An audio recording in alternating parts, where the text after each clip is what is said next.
إن الله وملائكته يصلون على النبي يا أيها الذين آمنوا صلوا عليه وسلموا تسليما إن الله وملائكته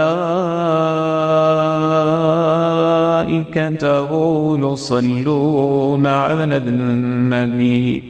يا أيها الذين آمنوا صلوا عليه وسلموا تسليما۔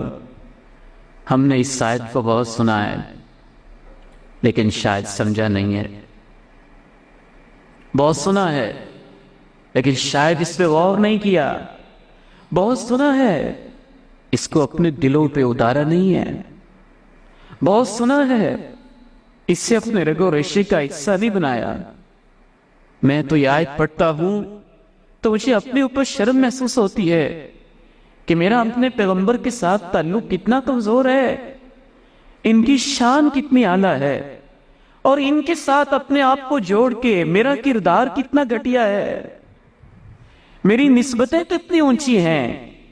میری حرکتیں کتنی گری ہوئی ہیں، میرا تعلق کتنا اونچا ہے اور میرا کردار کتنا گھٹیا ہے۔ إن الله وملائكته يصلون على النبي، اللہ جس پیغمبر کی عرش پہ بیٹھ کے تعریفیں کرتا ہو، ہم نے اس پیغمبر کی زندگی پڑھنے کے لیے کتنا وقت نکالا ہے، جس پیغمبر کی زندگی کا یہ عالم ہو کہ اللہ عرش پہ مستوی ہو کے فرشتوں پہ سامنے اس پیغمبر کی شان بیان کرتا ہو،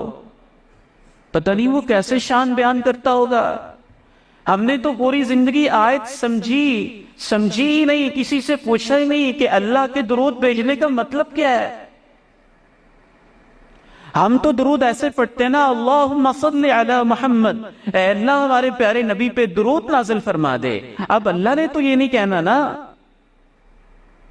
اللہ تو خود ذو الجلال والاکرام ہے، ذو المن والعطا ہے، ذو الجود والسخا ہے۔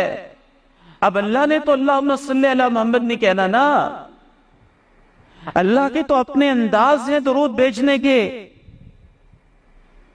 یہ سیکھیں سلف صالحین سے۔ امام بخاری نے صحیح بخاری میں لکھا، امام ابو العالیہ نے بتایا،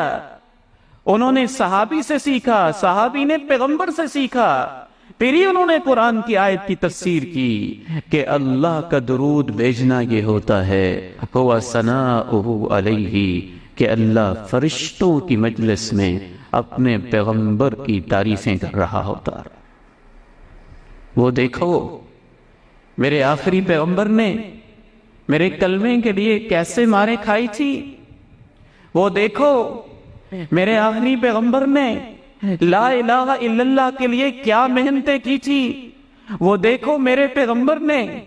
میرے نام کو اونچا کرنے کے لیے کیسے پتھر کھائے تھے، وہ دیکھو میرے پیغمبر نے میرے قرآن کو پہنچانے کے لیے دن رات کیسے لگایا تھا، وہ دیکھو میرے پیغمبر نے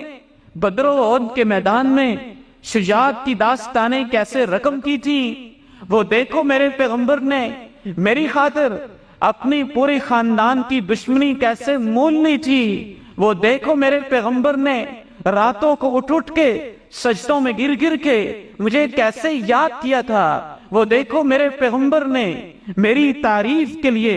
کیا کیا الفاظ کہے تھے، وہ دیکھو میرے پیغمبر نے دنیا کے نقشے پہ اور دنیا کے عالم پہ کیسے میری تعریف اور عظمت کے جھنڈے لہرائے تھے۔ یہ آیت 21ویں صدی کا نوجوان پڑھے، اور وہ نوجوان پڑھے جس کے پاس پیغمبر کو دینے کے لیے وقت ہی نہیں ہے،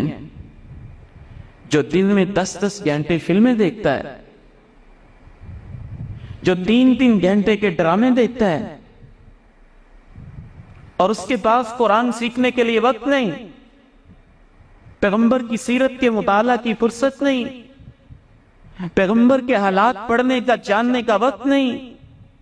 پیغمبر کی سیرت کو سنتوں کو جاننے پہچاننے کا کوئی اس کے پاس فرصت کے لمحے ہی نہیں، اسے تو شرم آنی چاہیے، اسے تو یہ آیت پڑھتے ہوئے رونا چاہیے، اس کے تو رونگٹے کھڑے ہو جانے چاہیے۔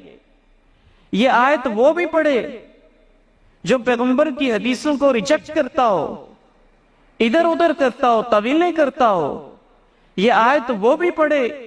جو پیغمبر کی باتوں کے سامنے اپنے اماموں کے قول پیش کرتا ہو، جو پیغمبر کی حدیث کے سامنے بزرگوں کی کہانیاں اور قصے چھیڑتا ہو، تو اسے تو شرم آنی چاہیے۔ اس آیت کے معنی پہ ہی غور کر کے مجھے پیغمبر کیسا ملا اور میں نے اس کے ساتھ تعلق کتنا کمزور رکھا۔ ان اللہ وملائکتہ یصلون علی النبی یا ایہا الذین آمنوا صلوا علیہ